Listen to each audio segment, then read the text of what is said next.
talked about it in letters, and we've talked about it on the phone. But how you really feel about it, I don't really know.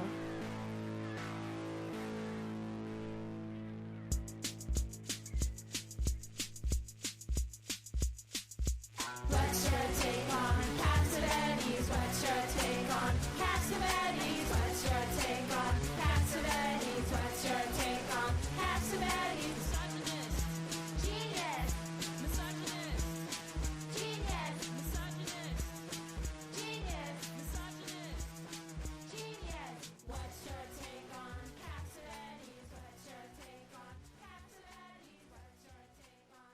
Welcome to There's Sometimes a Buggy, Irresponsible Opinions About Classic Film. I'm Elise. I'm Dave. This week, it's a special subject. We're going to be tackling Elizabeth Kendall's The Runaway Bride, Hollywood romantic comedy in the 1930s. We're also going to be discussing a couple of films that got chapters in the book, both by Frank Capra, It Happened One Night, and Mr. Deeds Goes to Town. So this was your selection, Dave. Why don't you tell us about your feelings about this book? Yeah, this is a book that I first got in 1994. It was published a few years before that, 1990. It's always stuck with me. Definitely these analyses are never far from my mind when I think about these movies or see them again. Not that I always entirely agree with them, but yeah, Kendall definitely played a role in helping me to think about the movies from the 1930s, my very favorite film decade. Well, I read this in preparation for the episode a few months ago, and it definitely gave me a framework for my Billy Wilder essay that I'm going to be completing this month for Bright Wall Dark Room, which is focusing on talking about the Wilder and Brackett romantic comedy scripts from the late 30s and early 40s. Yeah, that's interesting because Wilder doesn't figure prominently or almost at all in this book. He's mentioned in passing. Right, he doesn't get a chapter though, and he's not paired up with an actress. But So we'll talk more about we better talk about the thesis and the framework of the book and sort of how it's defining the romantic comedies it talks about. Yes. Who's going to do that? Well, you. Well, me. Okay, well, yeah, I'll I'd tell you like to get your overall impression of the book's thesis, in your opinion. Well, that's how I was reading it in terms of how I understood its overall thesis, which I thought was... It's very strange, actually, the thesis, and how she gets to it. She thinks that, this is my understanding, that Frank Capra's films, which were not comedies, that he made with Barbara Stanwyck, provided him with the basis for constructing a new kind of romantic comedy that begins with It Happened One Night, which of course does not have Barbara Stanwyck in it, that centers on the heroine, or at least makes the heroine the emotional center of the film, as his Stanwyck films were. Other than the heroine being the emotional center of the film, its other features get a little bit vague for me, but I think they include the heroine has to be democratic in some sense, that she doesn't define too specifically, but it seems to me like Ginger Rogers is her ideal of this. And there's a class conflict that the film resolves. And all of it together represents the new mood of the Depression, but the optimistic post-FDR mood specifically, which is why it's comedy. Right. Yeah, I think that's... Are there anything I missed there? So she calls it Depression romantic comedy. That's what is new about it. Yeah, there's a lot more to say, but I think that starts to get at some of the things that she's focusing on for sure. We won't talk too much about the Stanwyck Capra films because we're going to be talking about all 5 of them in depth in 1 month. Well, yeah, we're not going to talk about them in detail, but what is interesting to her about them is that they are a different kind of melodrama from the weepies that had been popular in the early 30s. Yeah, she's arguing that Frank Capra, who comes out of silent comedy, finds a way to carry forward the little man of the Harry Langdon films. Okay, this is just crazy, this part to me. I talked about all the stuff that made sense to me. Right, but that's what she's arguing. She argues Capra comes into the 30s already with this established framework for telling stories. It's comedy centered on a kind of Underdog? someone who is thrown into situations that are way, way too difficult for anyone to possibly hope that they're going to get through them, and somehow they just get through them because they trust in fate. That's Harry Langdon, and she says that he switches the genders of that character. Because he fell in love with Barbara Stanwyck. She gets very biographical with these directors. Well, this is a very important part of the book. And yeah. some of it's dubious. Sometimes even whether there was a special relationship with the actress is dubious, and then whether that informed the film or films as much as she thinks it does is dubious. Right. We'll talk a lot more about that for sure. But for now, let's just say we can be agnostic about the biographical aspects of it, but she's saying that for whatever reason, Harry Langdon becomes Barbara Stanwyck. That changes everything because of the way gender worked in the 1930s and probably still works in some ways. In any event, you go from a baby man to a woman who is kind of the reverse. Right. An woman experienced who is woman. mature and capable, but vulnerable. Very important that she is vulnerable. So equally vulnerable. The vulnerability stays. Harry Langdon is just, an exposed baby, and he somehow survives. And Barbara Stanwyck is a woman who has been through all the kinds of terrible experiences that a woman can go through under patriarchy, but still remains vulnerable and somehow gets through it in those movies. Yeah, which is, I guess, different from the Weepy, in which the woman's emotions are generated by... Well, the woman becomes the emotional center because bad things are constantly happening to her. Yeah, now... Like, femaleness is suffering. We will talk a lot more about Weepies, because we're going to have to. Again, these mostly have reference to the Stanwyck Capras that we're going to discuss and we've done some of these Weepies. Like, the most magnificent of them, maybe, we did recently, Backstreet, John Stahl's Backstreet with Irene Dunne. Yeah, and see, here I would dispute with Kendall already. Well, again, she's doing very bird's eye view, looking at all genres except the one she's focused on. One thing about this book is that you can tell, which is sometimes good, sometimes bad, whatever, right away what movies she doesn't like. And mostly she's well, the way she makes it, I don't think this can possibly be true, but because she's focused on these movies in this book, she makes it seem like she doesn't like any movies other than these particular romantic comedies she's talking about. Well, that's in the Stanley Cavell tradition. She hates Weepies, definitely. She hates what that genre means. She might like a few of them in there if they're really stellar examples. And of course, I don't agree. I love the Weepy genre. Yeah, me too. But I like her idea. I like this idea that 30s romantic comedy represents new and brighter possibilities for women on film. Yeah, I don't think that is disputable. Like, if all anyone ever made ever were Weepies, that would be a problem. Absolutely. Which is also the problem with superhero movies. Yeah, so I think she's on pretty assured ground where she's drawing her distinctions. But again, I think that she is selling a lot of the best weepers short. When we talked about Backstreet, definitely something I remember talking about quite a bit is that Irene Dunne already feels like she could be headed for a romantic comedy at the beginning of that film. And the fact that the plot doesn't cooperate doesn't mean that character wasn't already there.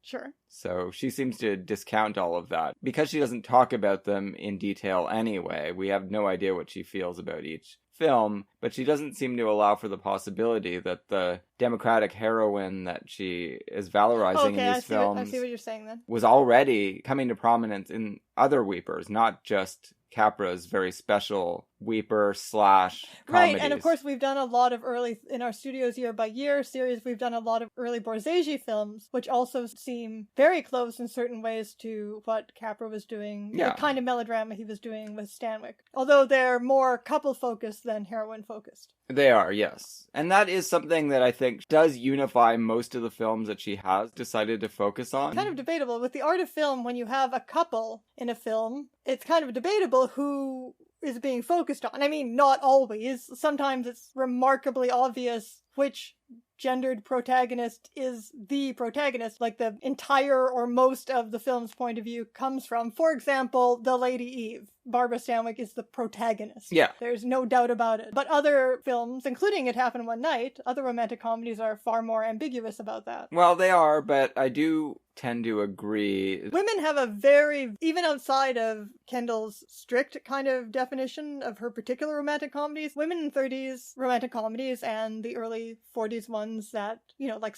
by Sturges that were continuing in the tradition, have a very special role in romantic comedy, for sure. Yeah. And not because they were Cinderella type chick flicks, like romantic comedy has later become in Hollywood film, strictly intended for a female audience or anything like that, and telling wish fulfillment stories. But I mean, we're going to have to talk about the films in detail to talk about what that special female role is. In some ways, it comes down to, very simply, that they are the ones that play a more novelistic protagonist kind of role. Like in It Happened One Night, both roles are great. Both actors won Oscars, but it is Claudette Colbert's character that changes a lot more. Gable, you know, he has some ups and downs. He gets a few comeuppances for his know-it-all attitudes, but he's basically the same at the end as he was at the beginning. Oh, that's true. And Colbert has really changed the way she approaches the world. That's related to something Kendall actually does talk about, which is that, sorry, it's been a few months since I read this, which is that it's the heroine who's responsible for advancing the relationship emotionally. Right, because she is an adult. Okay, all right. Did she say that?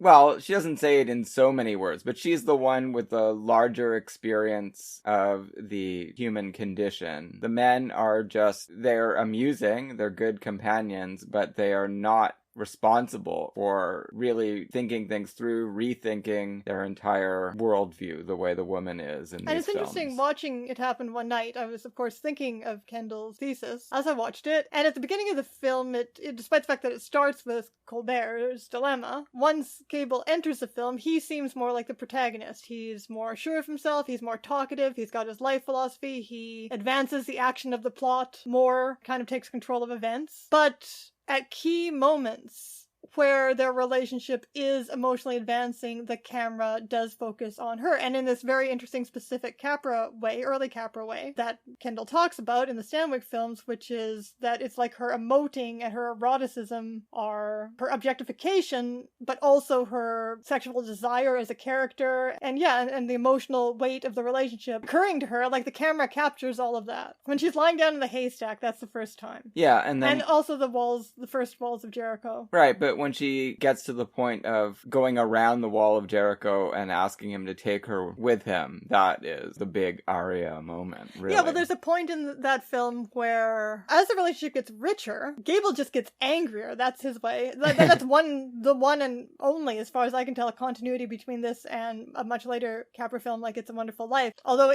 not in a Jimmy Stewart way, nevertheless, the resemblance is that the more emotions and desire he feels for her, the angrier he gets externally. And at that point, he is a baby, and he can't possibly fix this, solve the relationship. He can't do it. He's not capable. He doesn't have the emotional capabilities. And so at that point, somehow, subtly, the whole protagonist weight of the film, even as you say, to her advancing the plot and to her having more dialogue and crucial dialogue and things like that, does shift over to her character. Before we get any further into details, we should talk more about her method a little bit, which we've alluded to, but it's really, really striking. It's in all the chapter titles. This is a variation on auteur theory. It's auteur/acteur theory. It certainly had an influence on me, obviously. She does treat the actress in each of these films as an equal contributor with the director. The actors, they get talked about in the chapters, but never do they appear in the chapter titles, and they are not the focus. It's strikingly heteronormative, although it doesn't need to be, because she could have talked about special relationships with people, between actresses and people like Mitchell Eisen. Well, she could have, but she doesn't. She sure doesn't. So that is something to bring up. If we had her here, I would definitely want to ask her about that, you know? And apparently Eisen had very, very special, and of course Cooker and Hepburn? Yeah. Just as much as Hepburn and Stevens. Well, maybe sure. more. But Cooker and Hepburn, in what romantic comedy would you use? Maybe Holiday. It's true. It's more like their crucial films. Yeah, Holiday. Yeah, Holiday could be one, but also the later... The problem with Holiday is that Cary Grant is too important to that movie. Sure, and the later films with Spencer Tracy, of course, aren't from this time period. No, and she hates them. Yeah, but anyway, with decent reason, I think. You could talk about Liza. There you go. Oh yeah, they definitely could talk about Lyson. I mean, Borzage could talk about... Janet Gaynor and Margaret Sullivan, people like that. You could extend this, obviously, beyond strictly romantic comedy, and she does talk about some movies that I wouldn't consider romantic comedies, like Love Affair, as though they're romantic comedies, Well... and then complains that they're not normal romantic comedies. So that was a little weird. Yeah. And Penny Serenade, too. On the heteronormativity track, she definitely could have talked about one that is a really early example of a romantic comedy, comes well before the Capra It Happened One Night, which is Impatient Maiden, which is James Whale and Mae Clarke. It's a great film. It's in terrible shape, the only version I've ever found of it, so maybe that's a problem. But anyway, it doesn't work for her thesis, so I'm sure she was happy not to know about it.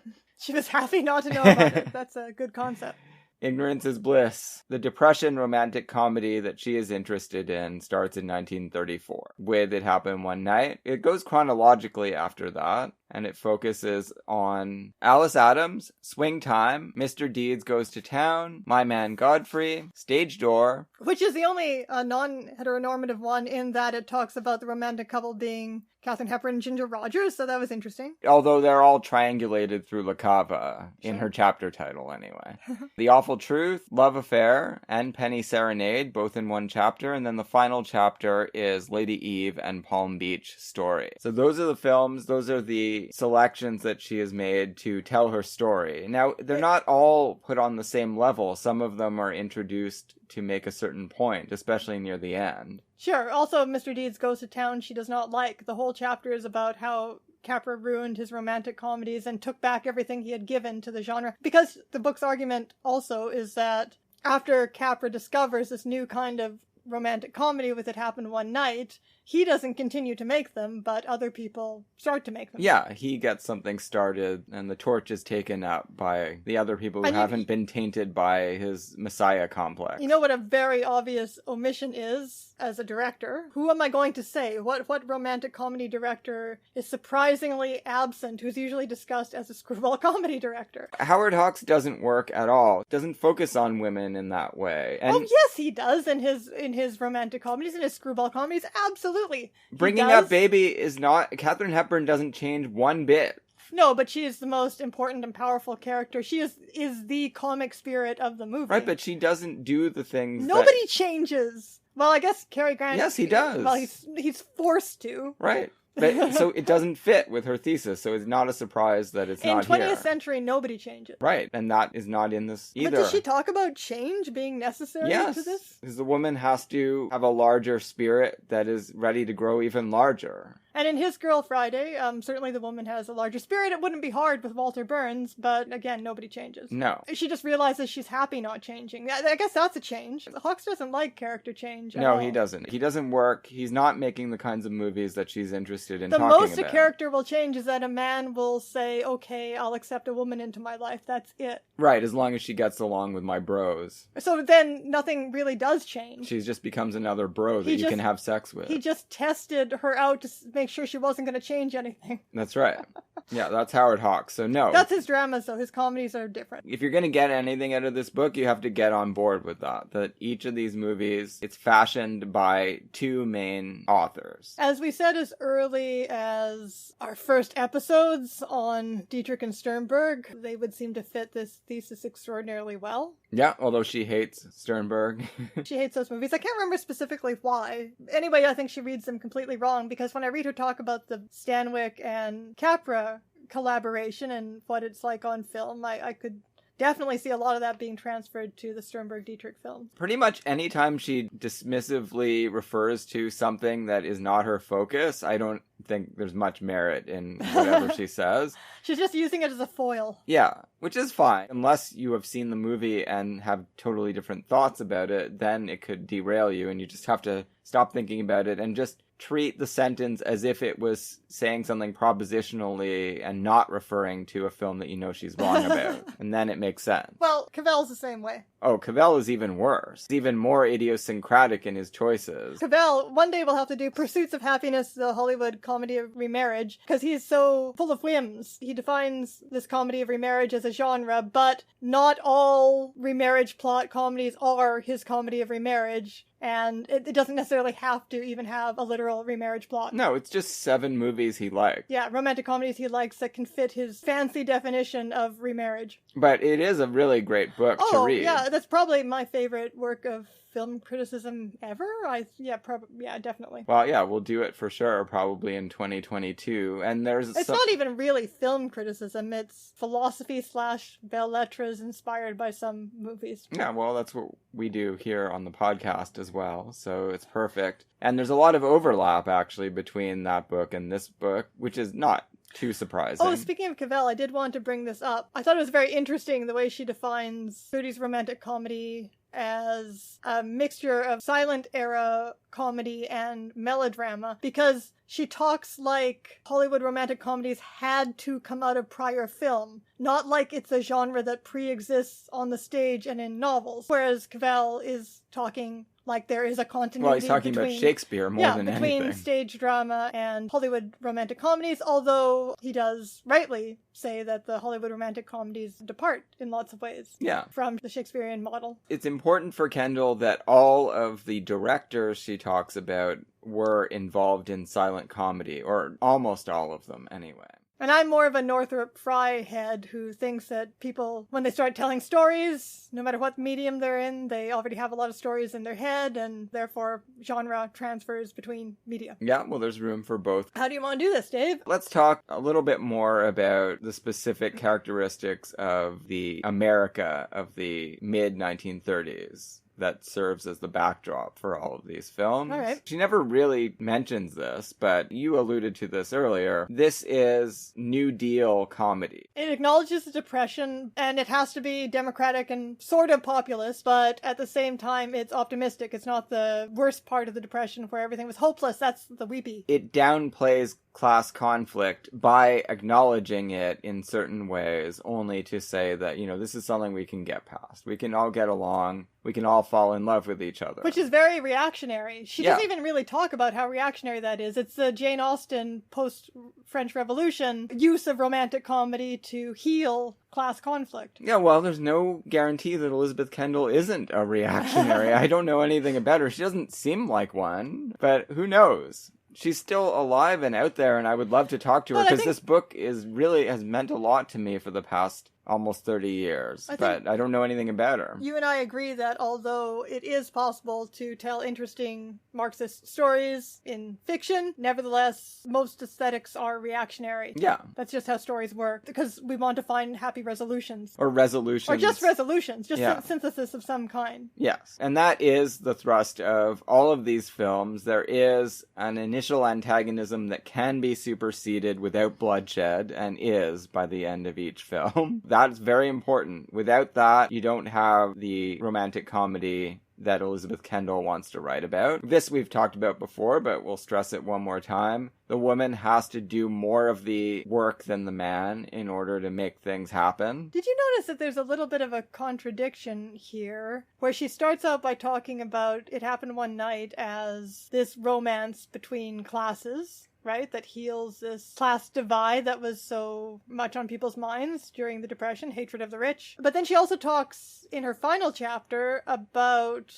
how great it is and how much it is in the spirit of the Depression comedy that in the Palm Beach story, Claudette Colbert rejects the rich man. She might even actually specifically say this at some point. The heroine can marry down, but she can't marry up. I don't know if she actually says that, but I guess I was making a kind of argument as to why that would be the case. The democratic heroine can only marry down. Well, the Palm Beach story is an interesting case, and it is kind of the terminal case. It's the last of these movies, and it's got some problems with it in her mind that make it seem clear that that's the end of the line. I got very irritated with all of the biographical discussion of Sturges and her idea based on that he hates the rich and that's important to his movies. Rich people in his movies are joyous to watch. This is not some kind of deadly serious satire with a lot of resentment. No, they're delightful to watch his crazy rich people. And that's a tradition that goes back to My Man Godfrey, certainly. The first flowering of the crazy rich family. I just don't feel any really powerful class resentment in Sturges' comedy, whatever he personally felt about anything. I think Sturges hated the game and didn't hate the players. That's the way you're supposed to be, right? Like, he does portray American capitalism as insane and random.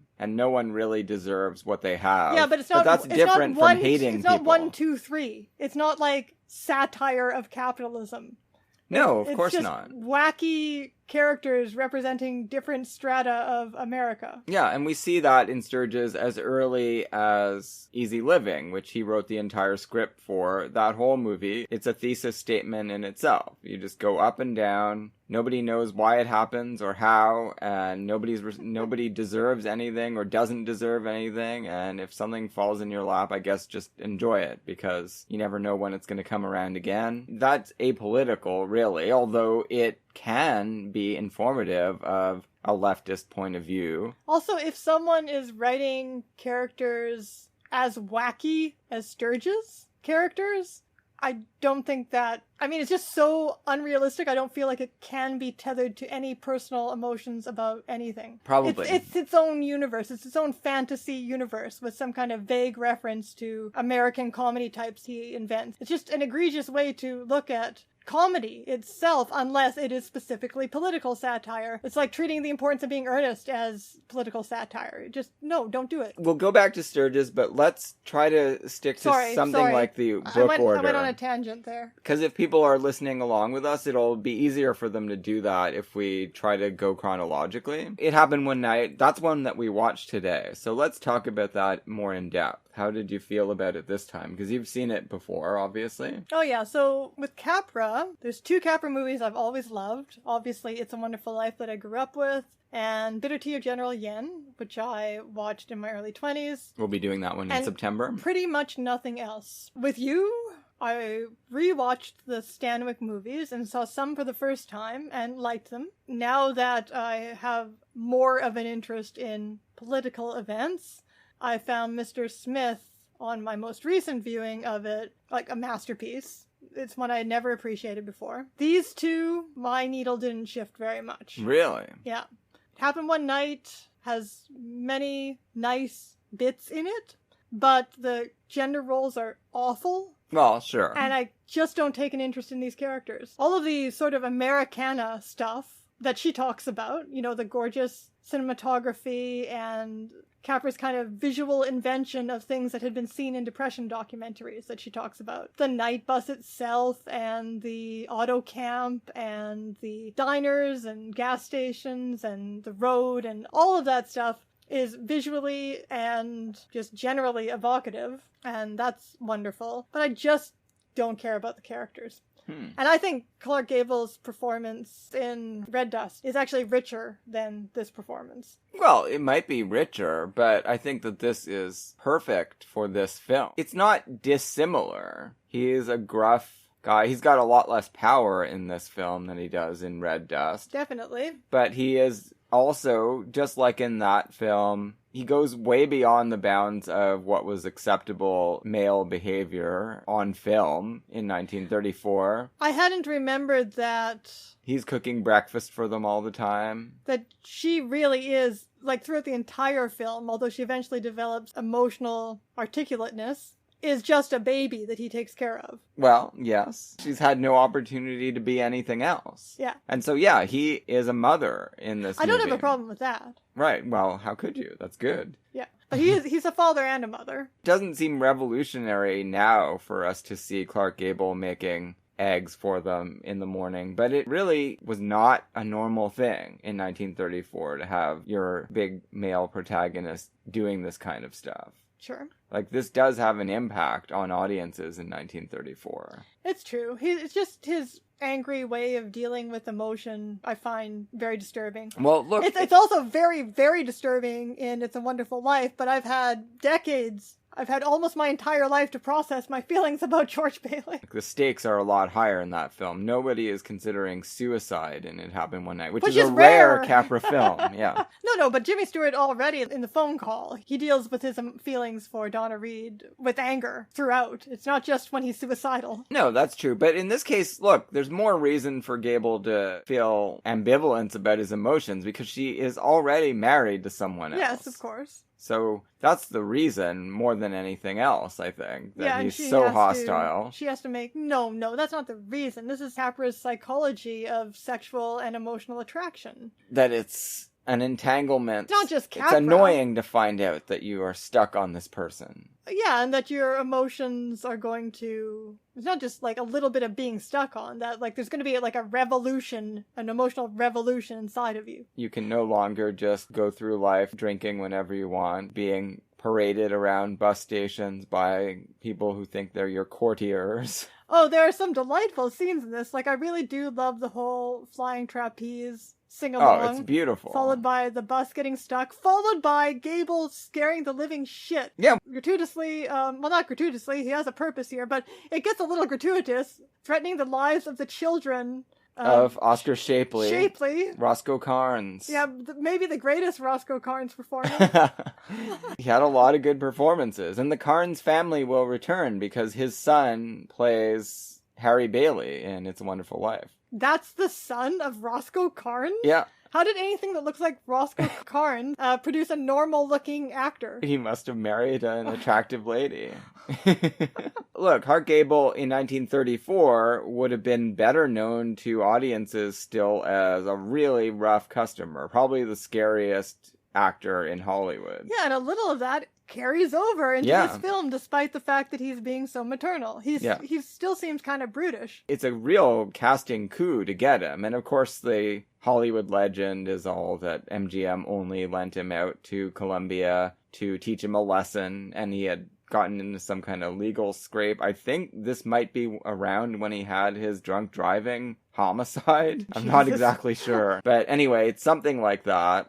And that's the only reason that MGM allowed him out of their clutches long enough for him to make this film. And it did broaden the base of the kinds of roles that he would get for the rest of his career, because they were kind of focused on making him a dangerous man in every movie. Relatedly, I had never really paid attention before to just how soft and vulnerable Colbert is in this role. She doesn't have the steeliness that Stanwyck always carries with her vulnerability. She doesn't have the kind of spunk or whatever that Donna Reed has with Jimmy Stewart. She just feels so vulnerable. And I should say, and I mean, that's something the film's doing deliberately. I guess what I'm saying is this movie shouldn't be remembered as just some fun little romp. There's really serious, as there always is in Capra, serious dark emotions going on here. Yes. For example, like, I remember this was bringing up me, because I don't think I've seen it since my 20s. My first viewings of it, the first scene in the auto camp where she realizes she's spending the night with a strange man and she has no choice. It's scary. It's terrifying. She thinks she's going to be raped. I mean, she doesn't necessarily think it, but it's a risk. Really, really felt her sense of physical vulnerability in the scene, but at the same time, she's already attracted to him. Next morning, she wakes up so ecstatic because she hasn't been raped, and it carries over into this breakfast scene. Well, that's an important thing that we have to remember, how insanely patriarchal the society was that produced this film and other films of the studio era. I could even feel for it, even though I'd been alone in rooms with men. I'm trying to think. Yes, of course I had. Alone in rooms with men I didn't know well, boys, by the time I'd seen this movie. But I still felt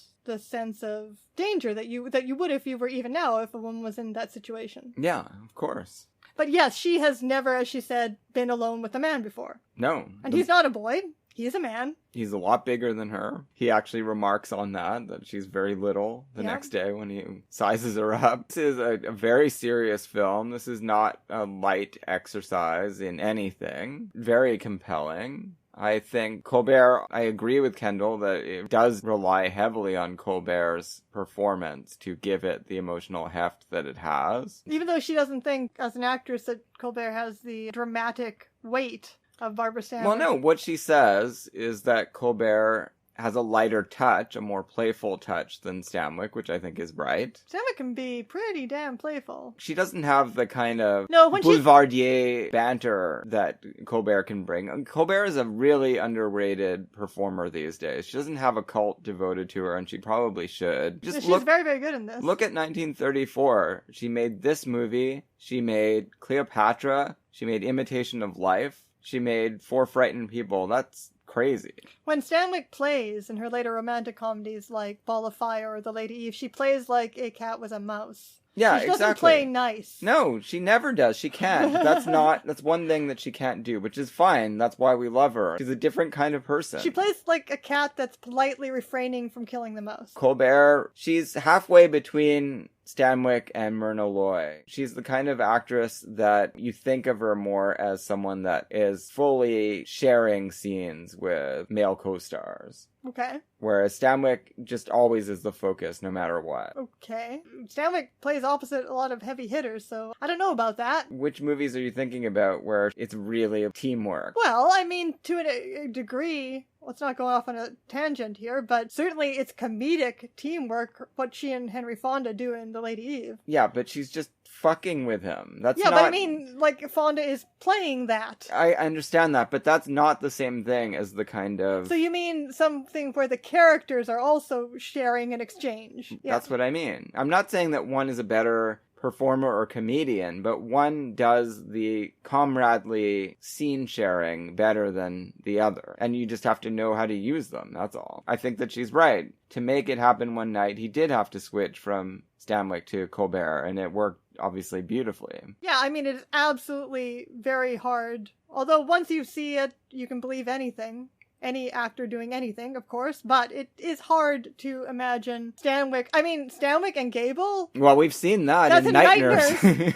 I'm Nick, the chauffeur. Yeah, and so they're basically each, even though he's 10 times her size, threatening to kill each other. That's how they relate to That's each other. right. Incredibly threatening to kill each other. Yeah, that wouldn't have worked. The odyssey that they go on from Miami all the way to New York City. It is this picaresque journey into American reunification, as she puts it, right? Like this idea that the rifts that have opened up as a result of this huge economic crisis can be healed through greater capacity for empathy and really listening to each other, which they do a lot of, actually, or she does a lot more than he does. He does get a chance to expound his life philosophy, which doesn't seem like anyone has ever sat through before. His idea about going off to the South Seas and stirring up the stars above your head. Poetic impulses that have been trapped within him are emerging. It obviously goes into the story. That's a nice little moment in It Happened One Night. When he sells the story to his editor, who's been at his throat the entire film, then all the news agencies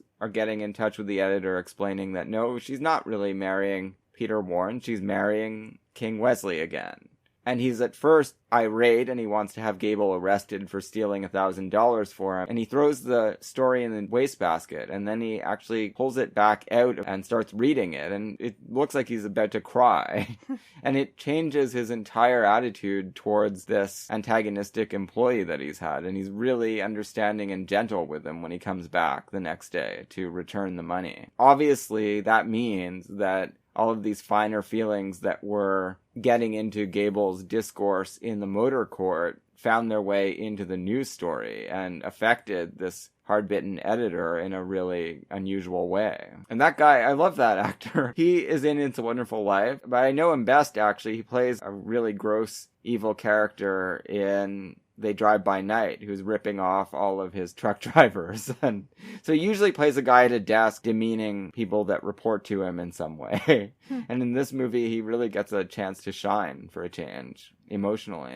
And Capra does that in a lot of little moments. Obviously, the flying trapeze is the most celebrated scene of a kind of working version of America. Well, except that the bus then crashes. Well, not crashes, but it gets stuck anyway. Yeah, exactly. Well, you know, there are going to be fits and starts, and the Great Depression certainly didn't end with FDR's election. I guess we should talk a bit about the role of the father in this movie. Cavell certainly talks a lot more about it than Kendall does. Yeah, I don't remember Cavell's obsessed with... Other than his ideas about other minds in the walls of Jericho, I don't remember much of Cavell's discussion of this movie, because it's not a movie that I know particularly well. All of Cavell's chapters are about the heroine finding a way toward a realignment where she is in agreement with a father figure. Right, and the title, the Runaway Bride, comes from that movie, and she seems to think it's of signature importance to the heroine of these films. This idea of the runaway bride who's going to make her own romantic decisions, I guess. Her romantic decisions are important to democracy. Well, yeah. I'm now getting her confused with Cavell. I can't remember whose argument is who here. I think that that's right, and she's going to expand the scope of female agency while still having to meet men more than halfway, which at this point in the discourse, I think, is a bad thing, right? Like, people would see that as a problem in these films, that these men are not moving nearly as much as the women are. Well, I see it as a problem, as I was just stating, but I think the movies see it as a problem. The movies see it as a problem, but they also celebrate it, because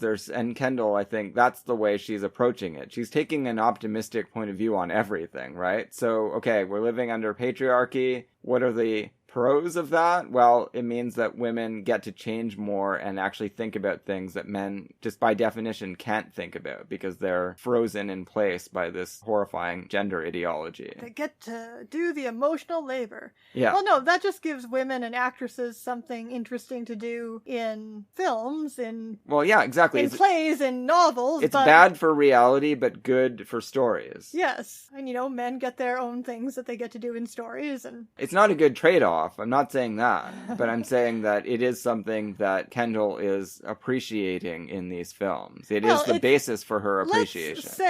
Let's not get too confused between reality and movies here. Let's just say that women are representing or symbolizing something in these movies. Well, yeah, that's right. One thing that in real life, you don't want to meet your romantic partner more than halfway emotionally. No, of course not. There's really something wrong with that. Is there anything else that we really want to say about... Well, you were saying the father's role. The father's role, what Cavell talks about, I remember, in general, in Pursuits of Happiness, is the father sort of Prospero figure, father magician who's concerned about his daughter's sexuality and is supportive of her desire, ultimately. Yeah, well, he's right from the start in this film, right? King Wesley is just a fortune hunter. Claudette Colbert would see that if she was thinking straight, and by the end, she is thinking straight. But there is this really hilarious scene between them when she comes back, and she's telling him about her experiences and what Peter is like, and she's sobbing and talking about how Peter thinks everything that's wrong with me is your fault. Yeah. Because you raised me stupidly. Yeah, it's great. It doesn't mean that he has been a good parent. It means that he has an accurate impression of what is actually going on with his daughter now, which is that she really is marrying this idiot aviator as a contrarian move and not because she has any feelings for him. Well, it's because he's been over-controlling of her. Yeah. You notice that the guy that plays King Wesley is also the nose-twitching heir in... No, I didn't notice.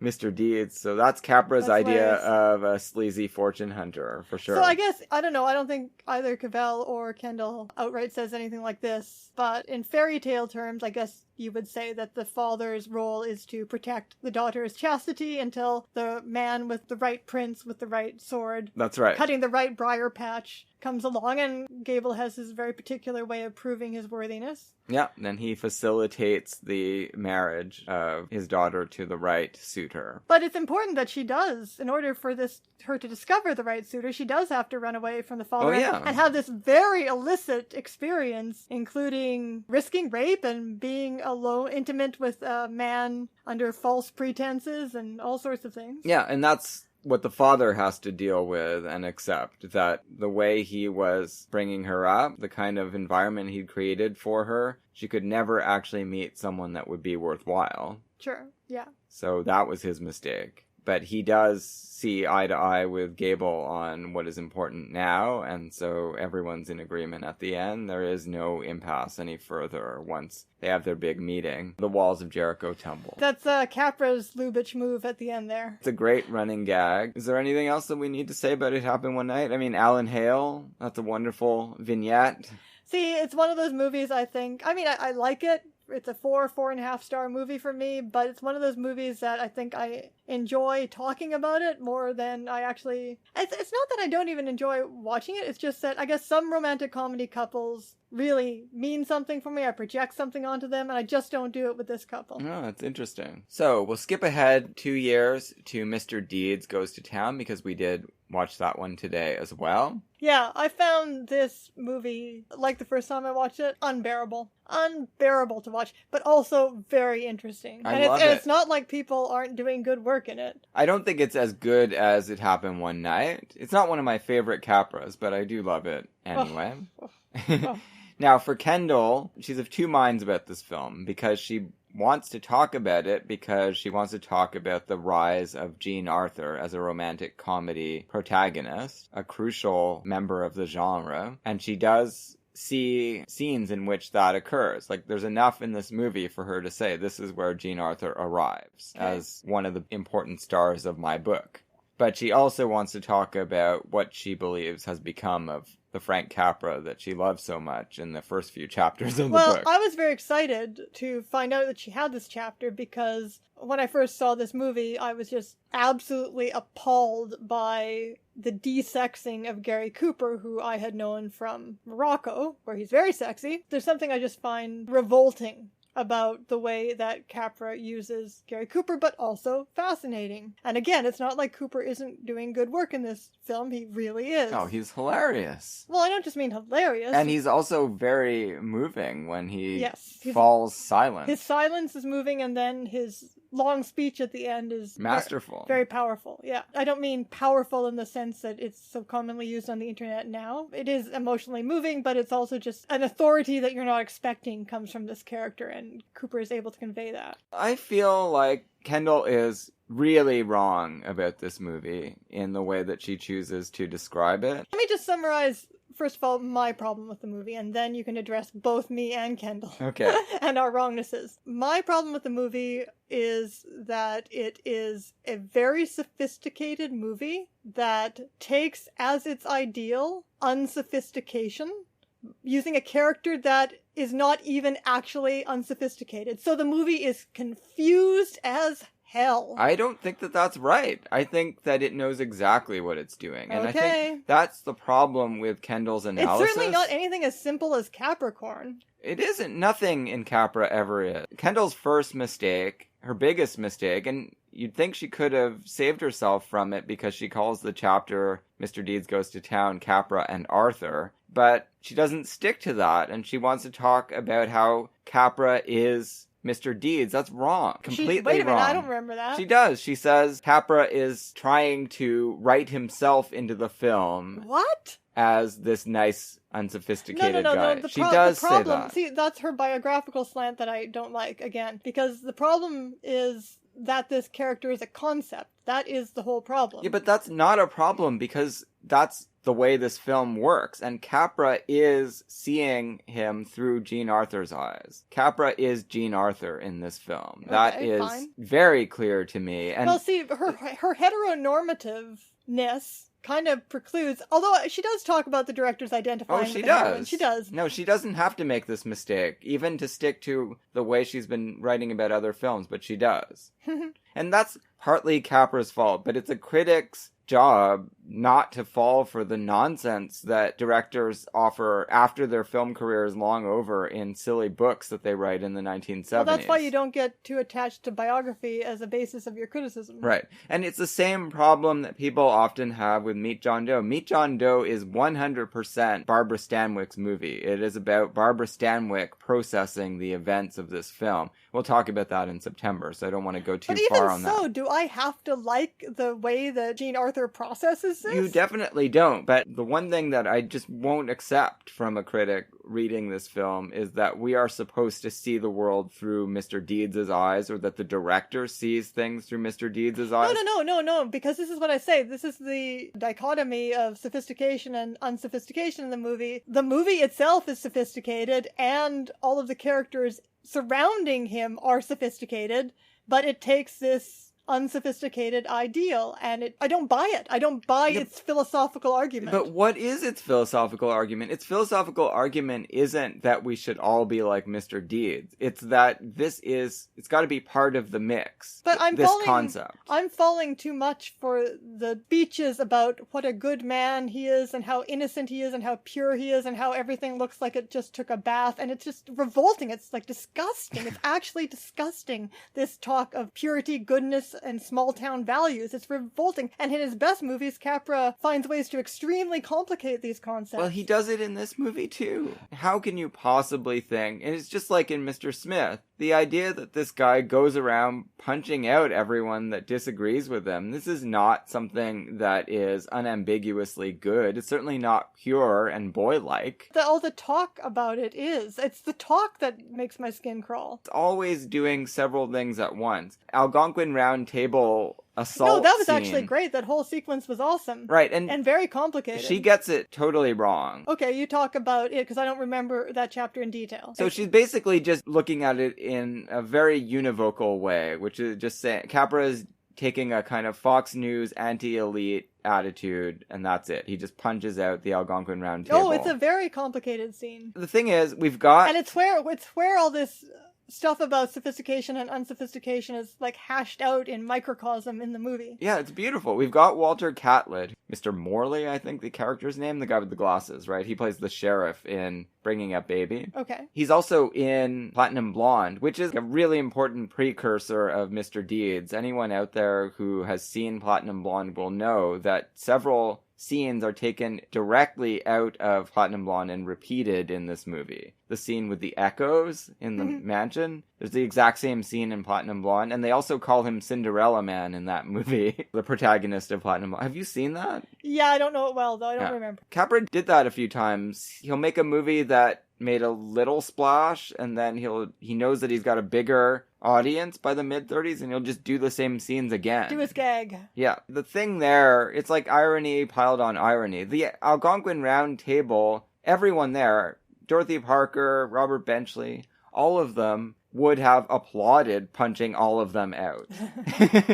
They were mostly socialists who hated the system that they were prospering in and hated themselves for being so smug and comfortable in it. How is this scene socialist? Like, this guy, even the background he comes from, he's unsophisticated, but he has middle-class wealth. He looks fine. Yeah, no, he's doing great. I'm just saying, the Algonquin Round Table, they were liberal elites, definitely. Yeah, but let's not talk about the actual Algonquin Round Table. Let's talk about this scene and what happens in it. So he is sitting there, and he's a greeting card poem writer. And they're belittling him. Yeah, but he reads all of their poetry, which I thought was interesting. He reads their poetry and appreciates that he just doesn't write like them. So already this sophisticated, unsophisticated thing is very complicated. And, of course, they're, belittling him and making fun of him until he decides that they have bad manners that would not fly in whatever the fuck, Mandrake Falls or whatever it is. Mandrake Falls, Vermont. That he comes from. That never fly there. And then he starts punching them out, and then, of course, one of them thinks that this is the greatest artistic or critical act that anyone could ever perform. Yeah, performance art. Yeah, exactly. And so he is adopted by this guy as a mascot, as their new ideal. Yeah. On this basis. But if you read Dorothy Parker, this is exactly how she felt about herself. She hated herself for being so good at making fun of simple, honest folk. I mean, there's an actual poem about exactly that. There's very complicated feelings there, which doesn't mean that she ever stopped making fun of people. That's what she did. That was her gift. So, I mean, I find it so hard to understand why this sophisticated urban world is something that Capra and Riskin really felt that it was like an important thing that they needed to take on. But maybe I'm not getting historically specific enough. It's populism. The kind of populism that in its narrowest sense finds its way onto Fox News. Yeah, exactly. Except that the movie doesn't have anything like that approach. It's dramatizing these tableaux that could be interpreted in a number of different ways. Well, yes, because even if I describe the elements of that scene and the interplay between the characters and their varying levels of cultural knowledge and capital, I can't say for sure about it or the movie as a whole what it is saying, except that, this land experiment should happen. It's a very protean political film. It does not have an ideology that you can pin down, and that's the case with most Capra films, right? And you shouldn't be going to a Capra film for a political program, that's for sure. But well, this movie has one. No, it has one political act. Yes, that's true, but they are trying to build it up at the end in that hearing, like the future of capitalist democracy rests on the decision of whether to allow this man to do this thing. Well, that's true. Okay, but anyway, let's get back to the sexlessness thing, the desexing of Gary Cooper, and what it does to romantic comedy, because that's kind of her primary concern. Yeah, and there I think she's on surer ground. Obviously, this is not a romantic comedy. It's not exactly. It's not even a romantic comedy, so why talk about it as a romantic comedy, except that everyone always talks about Jean Arthur as a romantic comedy heroine. The thing about this chapter, everything in this book is at least really good food for thought for me anyway. Yeah, so that's why I continue to that's love the book. All you ask from a work of criticism. She's absolutely right that the scene on the park bench where they do Swanee River and Humoresque together is a beautiful it was great. Romantic comedy and moment. And he also does that he tries that with Stewart and Jean Arthur in Can't Take It With You. Yeah. They actually have way more sexual chemistry, which has to do with Stewart being a different performer, but also with his characters being different. But their scene in the park doing impromptu folk music is shit compared to this. This is the one. Yeah, this is incredible. That makes it a romantic comedy, at least for a few minutes. The impact of it does linger over the film. I don't find it as off-putting as Kendall certainly does, that Cooper is inarticulate about his feelings for the rest of the film. It's true that he is a regression to a Harry Langdon silent comedy type. This is the kind of character that Buster Keaton played all the time, too. They just can't speak to women, they don't know what to do, etc., etc. Yeah, no, I don't think that's the heritage here, though. At it all. is. No, I don't agree at all. Also, she seems to think that he develops this character with Riskin because he wants to make these important message movies, right? The two of them were already experimenting with a character like this in The Miracle Woman, the David Manners character. Well, yeah. The goofy and emasculated. Well, he's in blind. Symbolic movie terms. And there's an incredible musical scene as well in that one with the farmer in the dell. So this child man is something that is important to them that they return to, but I think it is problematic. I think it does throw romantic comedy right off. I mean, that's just something interesting about this character, that this character is a problem when they're made the central figure, because he's not the protagonist, but he is the central figure of the film. Yeah, that's true. But again, he is a concept to be explored, a vector that has to be brought into the equation. Why? The will to altruism. Sure, that's easy. That's made clear in the movie. Yes. I just want to know what he represents to you, and so I know why this has to be in the political mix, according to you. The kind of cynicism evinced by most of the characters in this film is essential. It's not something to be jettisoned, but it does have to be paired with something far more idealistic. In Emerson's terms, plautiness montaigne. You want to be both. What I want to know is why it's so important. And then he also throws in all this stuff about crucifying this figure that is so heavy-handed. Although it kind of pays off dramatically at the end if they hadn't over-talked it through the whole film. Crucifixion idea is finally dramatically realized in It's a Wonderful Life, and also better in Meet John Doe, I think. So many things that they're putting in the mix here that aren't necessarily all coming together dramatically. It's really more of a philosophical film, which is maybe one of my least favorite genres of drama. But interesting. Oh geez, what did I start off by saying there? Oh yeah, I'd like to know why this innocent, it's so important to them that this innocent is a man, because this is obviously a character that is so much easier to represent as a woman. You know, Jennifer Jones plays this type of character sometimes. Naive, open with wonder to the world kind of figure, right? This is the thing. Big, tall, still very handsome, taciturn Gary Cooper sliding down the banister in his mansion like a fully virile, desirable man acting like a child. He just reads like a pedophile. It's just revolting. I mean, I'm having some kind of terrible gendered, and so is she, gendered reaction to this. That's how you're seeing it, for sure. But for Capra, he's thinking of himself as Jean Arthur And what does Jean Arthur want to see? She wants to see someone who looks like Gary Cooper, but also what she needs is someone that thinks the way Gary Cooper in this film to kind of complete her analysis. And you know who, of course, who represents this type in It's a Wonderful Life? Clarence. And his real-world double, Uncle Billy, who is crazy. Well, yeah. Who has been driven crazy by this world, who can't function in it. Well, by his wife's death and, his inability to forge on after that, except with his pets. A very pathos-laden figure as well. I think that's the simple explanation for it. Is that, again, this is about Jean Arthur and how she is going to live in the world, how she's going to think about the problems of this world. She is mostly perfect as she is, but there's this one element that is missing, which is what Gary Cooper represents. No, it would be better if they didn't try to do a romance at all between these two, don't you think? Except that movies or fiction kind of demand that if there's a male and female character. Yeah, I don't think Capra could have conceived of making this movie without a romance. Because you're right, all he has to do is just, represent this. Oh, and another example of course, Jennifer Jones doing this in a romance context is Portrait of Jenny, playing this type of character who becomes a sort of inspiration, in fact, actually a muse. The thing about it is that he's actually a lot more sophisticated than Mr. Smith. Yes, I mean, that becomes...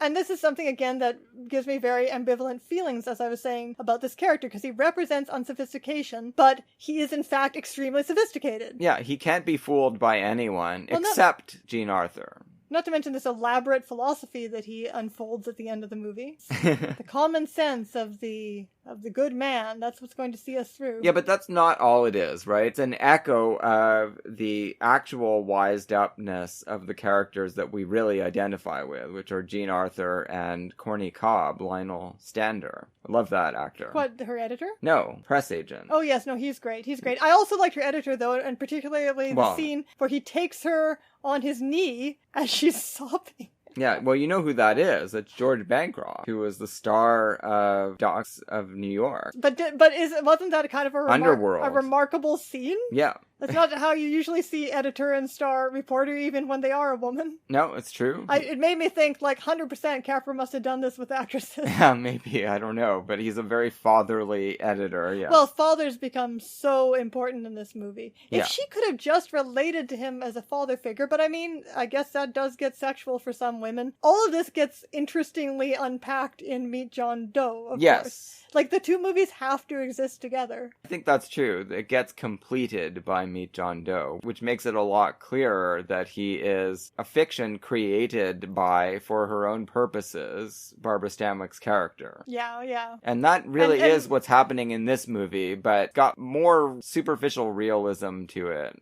that throws people off and makes them think, oh, Gary Cooper's a real person that you have to actually think has psychological validity. Of course he doesn't. No, and if I have to treat him like a real person, I'm just grossed out. Yeah, but you shouldn't. That's the thing. No, that's the wrong way to watch this movie. You can't enjoy it that way. So no, but I can't enjoy it anyway. I just can't react to this character in any way that gives me enjoyment. Well, we'll watch it again in 5 years, and maybe you'll start to see it a little bit more the way I do, which is... Well, how do you see it? Again, How do you react to this character? You enjoy watching this character.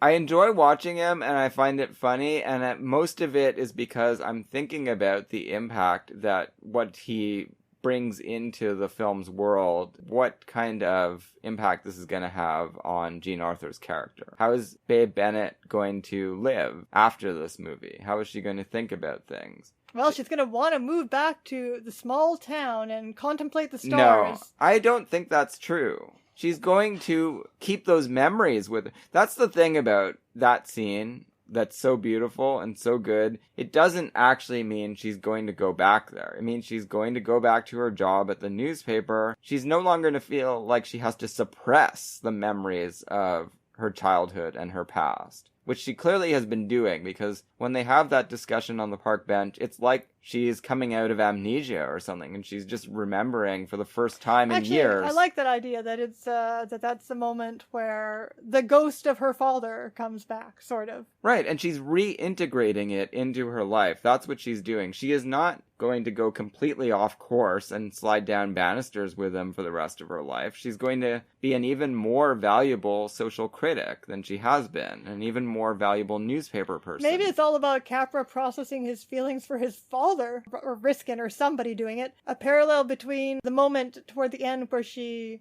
gives this big hysterical speech about him being a good man, and little George Bailey defending his father to Mr. Potter. Yeah, definitely. In that early scene. Something about dealing with the father and what the father represents. In a good way. Another thing I guess we should mention, it's so clear in these two movies, but it happens quite often in Capra. These male characters, we are meant to appreciate what they bring into the world of the film, but we are also meant to see them as incapable of really doing everything they need to do on their own. In both of these films, and in It's a Wonderful Life, and probably in a bunch of other movies too, the male figure tries to spit and fails. He does that constantly. What the hell? It's in It's a Wonderful Life too, if you recall. Where? During the montage where he's the air raid warden, he spits on himself. Is this an ejaculation thing? Premature ejaculation. I don't know. It's the failed arc. Spitting out more than they can. The failed arc of manhood, Camille Paglia would say. An inaccurate assessment of their own powers. That's really clear. In Mr. Deeds, it's probably the most grandiose version of it, where he tries to spit out into the city, the vista of the city, and the wind blows it back onto him, and Jean Arthur has to clean him up. So he's not meant to be some kind of Superman, that's for sure. No, just in him representing some version of ethics. It's not about being right. Definitely not. Like, there's that very important Ask Dad He Knows moment. Yeah, he doesn't know. In It's a Wonderful Life, that Sweet Caporal that George Tolles talks about in his It's a Wonderful Life essay. The fact that this male character is so hard to process, this playful and open male character who's not primarily defined by virility or sexuality, that in itself makes it interesting, even though it's also the thing that gives one of the things about the movie that gives me so much trouble. I don't think of myself as someone who needs conventional masculinity, but in a man, but somehow this gets under my skin. So I know that that gendered way of thinking is there. But I will accept it in a comedian who is defined as a comedian. Like Jerry Lewis's character is a helpless child who everyone has to defend as being good in his intentions at the end of all of his movies, you know? But Gary Cooper is a comedian. I think this movie, and plenty of others, a really underrated comedy performer. No, but I just mean I accept it when the comedian is there's not all this realistic machinery around him. When it's just about, like you were saying, a Harry Langdon character. Yeah. When it's just, the comedy is just about the comedian. Yeah, but I think that's Capra's audacious move here. And it's what is so off-putting to Kendall and you and probably lots of other people, that he puts... Well, not to the massive audience that loved this movie. But yes, he is sneaking Harry Langdon into the film in the much more attractive body of Gary Cooper, yeah, right? Because it doesn't bother me if Tom Hanks wants to play a character like this, but when it's a reasonably young and extraordinarily handsome movie star, leading man, it's disturbing. Yeah, and the joke is right there at the beginning when the contingent from New York shows up in Mandrake Falls and they are hearing about what Longfellow Deeds is like, and they are all concerned that they better get smelling salts. He's gonna faint. They're expecting a real wuss to walk in the door, and it's Gary Cooper. Right. And then Wilder and Hawks do that same joke in Ball of Fire. Yeah, because only Gary Cooper can really do this. That's why everyone needs him for this kind of movie. The reason I said I don't see him as being in Mr. Deeds, Gary Cooper's Mr. Deeds, as being directly in this line of silent comedian, though, is because one of the things he could represent is having a kind of radical inwardness and fantasy life.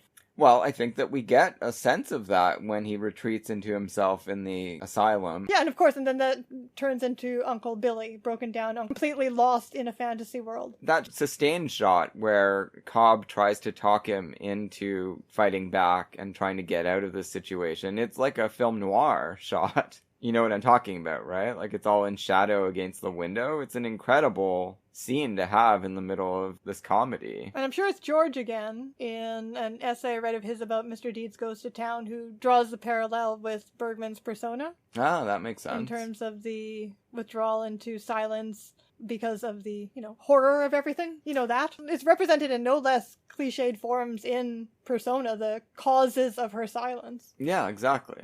Just like a bunch of shitty world event news footage. Do you have any reaction to the big scene where John Ray shows up and almost assassinates Mr. D? Well, it was very emotional, but the movie just has so much going on, and then I'm like, oh my god, now this too? Yeah.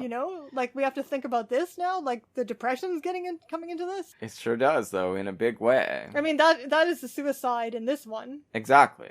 He's at the end of his rope. The He Capra says, suicide? yeah, and Jimmy Stewart says he's at the end of his rope in It's a Wonderful Life. Yeah, so all these little... I mean, the fascinating thing about Capra's movies, like I said, they're so full of things. And this is where I think Kendall does go wrong, in that his little modest indie Barbara Stanwyck melodramas, she seems to prefer those to his big idea movies. But his big idea movies, they've got big ideas. That's good too, right? And he keeps shuffling them all around and introducing all of these ideas in the forms of characters, and then, like you say, the guy who is at the end of his rope and about to shoot somebody or kill himself or both, he'll be the protagonist of a later movie, He will. It's a Wonderful Life. Yeah, he keeps reworking this set of ideas and shuffling it around and introducing new ones. Definitely, I would say a film to watch. And the early Stanwyck movies really don't have any ideas. Well, we'll get to that. I don't know if I agree with that. Well, Bitter Tea of General Yen Miracle certainly Woman does. And Miracle Woman does. Miracle Woman definitely does. It is a dry run for Meet John Doe. First time he worked with Riskin. I guess we'll put an end to Mr. Deeds there. Let's go back and talk about some of these other films. Stevens and Hepburn. We got George Stevens and Katharine Hepburn making Alice Adams. Well, wait a minute. Alice Adams isn't at all a romantic comedy, as she points out. Like, the Fred McMurray character is a nothing. Well, that's true, but it is about Alice Adams' romantic life and imagination. Sure, but not romantic in the romance sense. Maybe not, but it's good enough.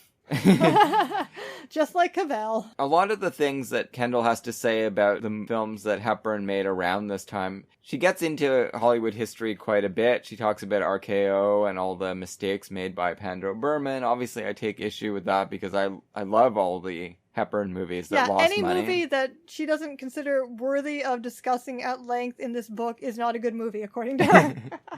And she makes the strange decision to talk about movies as failures if they didn't make money. Sure. Part of that, I think, is because she really is writing an incognito history of the Depression, entertainment during the Depression as well. So she's interested in what struck a chord with audiences. And it's true. She's not wrong, obviously, that the Hepburn movies started to really find disfavor amongst the American populace at the time. Well, because she's developing this idea of this democratic heroine who represents the Depression to the movie-going public. So if it didn't catch on with the movie-going public, this must not be a democratic heroine, eh? That's probably true. Playing fairy creature in The Little Minister, yeah, that isn't going to work for the American public. Break of Hearts, all those movies where she played patrician feminists. Kendall doesn't want to talk about those, but those are great movies. There is no problem with those movies. They should be seen and enjoyed. But I guess it's true they don't fit in with the thesis of this book. She certainly talks about RKO under Berman, thinking that other than the kind of specialty act of Fred Astaire, they had no stars, no personalities that they wanted to invest in other than Hepburn and Ginger Rogers. Well, that's probably true, but I think Pandro Berman did an incredible job of producing great films that have stood the test of time and are more loved now than they were in the 30s. I don't think he gets nearly enough credit. He gets so much flack in this book.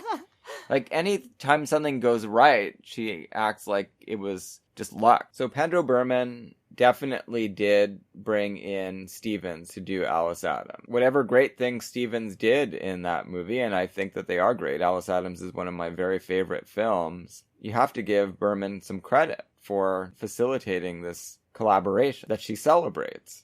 But she acts like Henry Berman just stumbled on this, and he was. She acts like he had Katharine Hepburn's career as an idée fixe, even though she kept getting rejected by the public, and that he wasn't ever thinking about anything else at RKO. Well, I think that is partly true. He was driven insane, and you see the interviews with him in that wonderful documentary, Hollywood: The Golden Years, the RKO story. You just look at the pain on his face as he describes how badly Sylvia Scarlett went off the rails.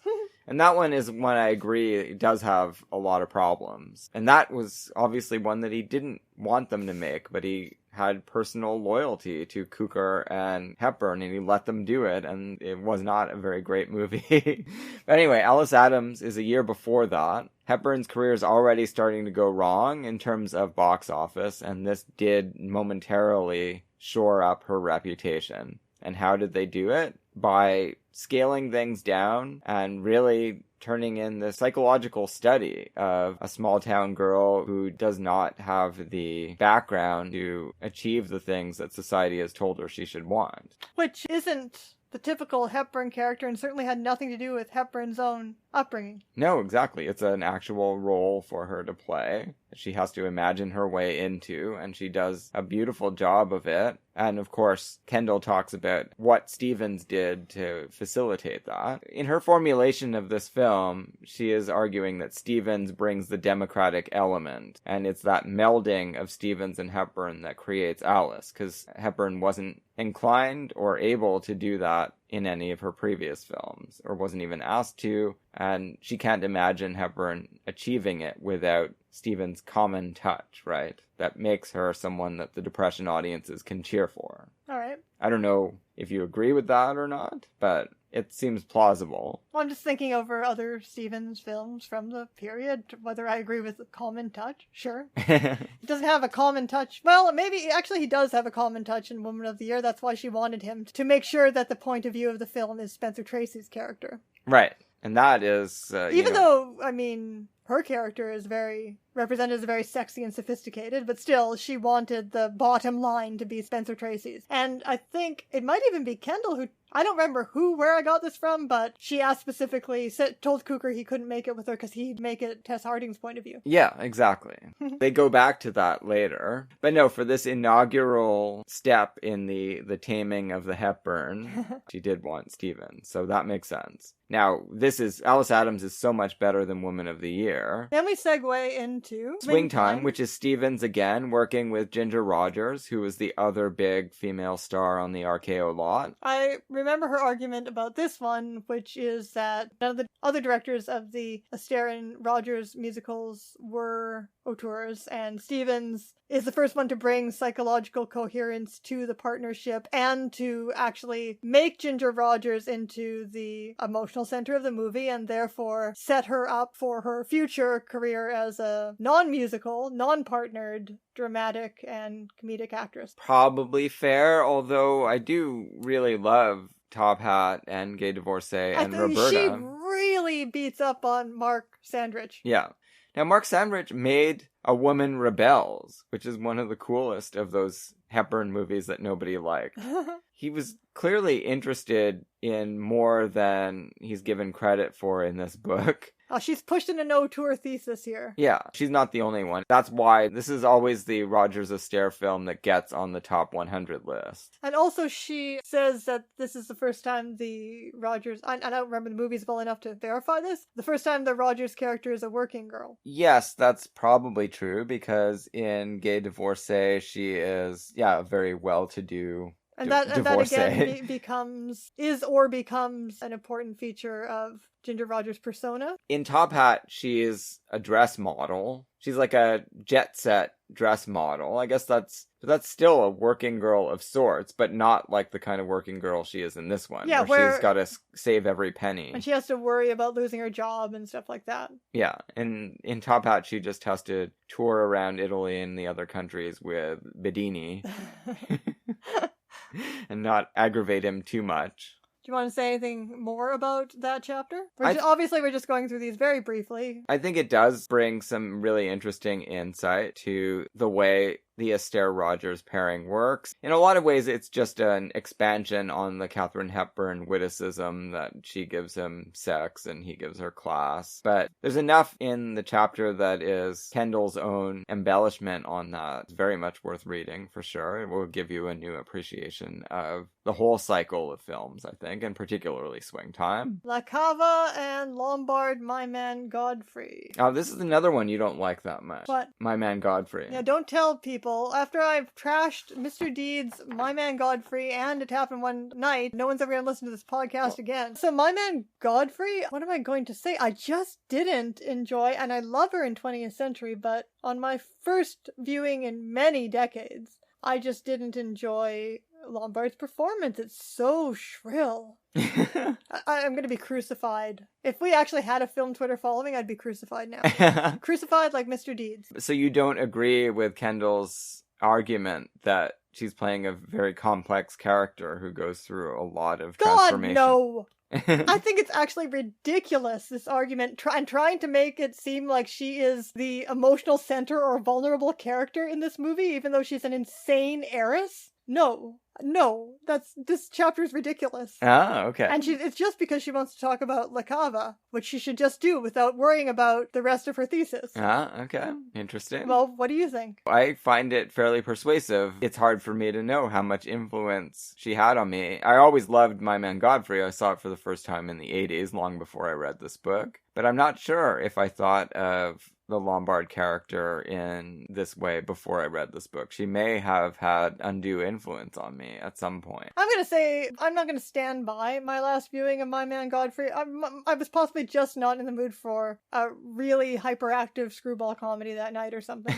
Probably the more traditional reading is that, yes, you should be watching all of this through Godfrey's eyes. Yes, he's the more interesting character, for sure. Well, he's the more relatable character. And also, if anyone is the emotional center of the film, it's probably him. It's an interesting question. I will agree that it's probably her most audacious move. And it's not much of a romantic comedy, because you can't believe that this off-the-wall creation that is Lombard's character and this reasonably naturalistic Powell character, I just can't believe that they're going to be able to get together. Well, they may not be able to live together for long. But I don't think the movie has to make you believe that. Yeah, but I just don't even believe they'd want to. Which doesn't matter for me in a comedy, but her way of describing romantic comedy really only applies to It Happened One Night. No, I think also Stage Door, which is the next chapter, Stage Door. Yes, and of course this is her audacious move in this chapter, is to say that the romantic comedy cross-class couple are Rogers and Hepburn. Yeah, and again... But she takes a lot, like, kind of wastes many pages, in my opinion, setting this up by saying, well, really, Adolphe Menjou isn't as important as he seems, and I'm like, he doesn't seem important. To convince me that hard. No, but he's not the actual, an actual viable romantic lead. Although apparently he was an early draft. That's what I'm saying. I think the brilliance of her chapter is, again, as a work of scholarship and history. Yeah. Where she is showing us layer by layer how they peeled Menjou, the romantic co-star, away from this film, and they chiseled him away and came out with one of the greatest movies of the 30s, for sure. And that's the work of La Cava, Rogers, Hepburn, and Pandro Berman, of course, who was overseeing all of this and had to be agreeing to these major, major changes to the script. By the end, you do have a romantic comedy between Rogers and Hepburn, which, who could have dreamed of that happening? It's so perfect. It's so wonderful. Yeah, it really is. Yeah, it's a good description of the movie in the chapter as well. And we move on to The Awful Truth.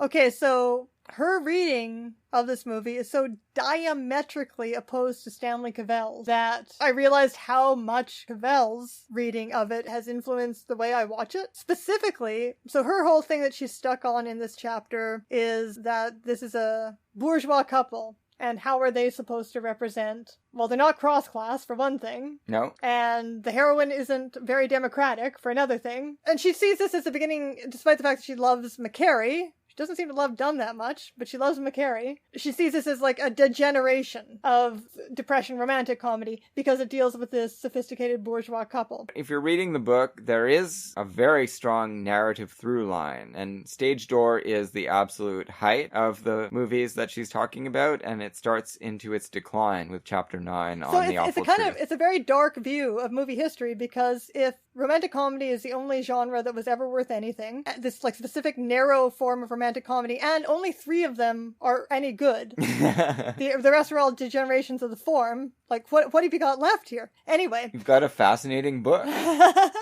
That you can argue with mentally. Okay, well, there's 2 things that she reads diametrically oppositely to Cavell. One is that she thinks that the whole sequence at the end of the movie is somehow humiliating Dunn by trying to get her to project a sexiness that she can't, whereas Cavell thinks she's doing a fine job. Yeah, I projecting agree with Cavell. sexiness. The other thing is this idea of mocking his lower class date. Yeah.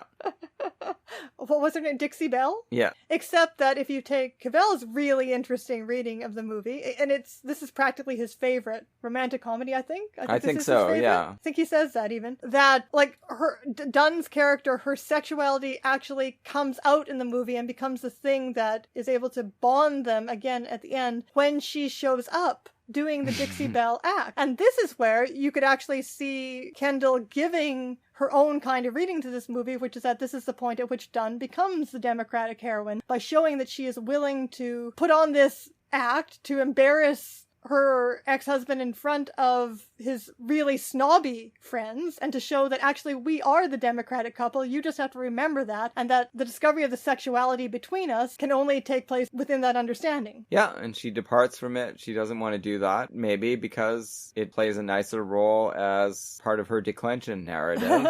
But also, obviously, she just doesn't like it as much as the earlier films. The idiosyncratic I don't know readings. if that's actually true, that she doesn't like it as much, or if she just has to color it that way, as you say, for the narrative of the book. No, I think she doesn't like it as much. I think that's pretty clear. Yeah, so, yeah, very, very opposed to Cavell. So then we've got McCary, Stevens, and Dunn. So this is the absolute decline of the form where melodrama is creeping back in, and it's all the fault of that fucking stupid European war. Yeah, that is bringing the darkening clouds of death onto the horizon. Love Affair, though, she does seem to think it's a great film, but it has these slight issues with mawkishness, eruptions of mawkishness. Well, no, her real problem, which is a bit ableist in today's terms, her Yes. real problem with it is that it brings a weepy ending for the heroine. Yeah, and that's the dirtiest word that Kendall can possibly use. Weepy is a major insult where she comes from. So I would just think of this as a romantic melodrama and leave it at that, but she wants to see it as a romantic comedy that declines into a romantic melodrama. Yeah, well, but that... and incapacitates the heroine. I think the film is inviting that reading to a certain extent, because the first half of it does play like a terrific romantic comedy. And the fact that they go to Europe, this is the turning point that brings the war into it and brings melodrama into it. The contagion. She talks about McCary's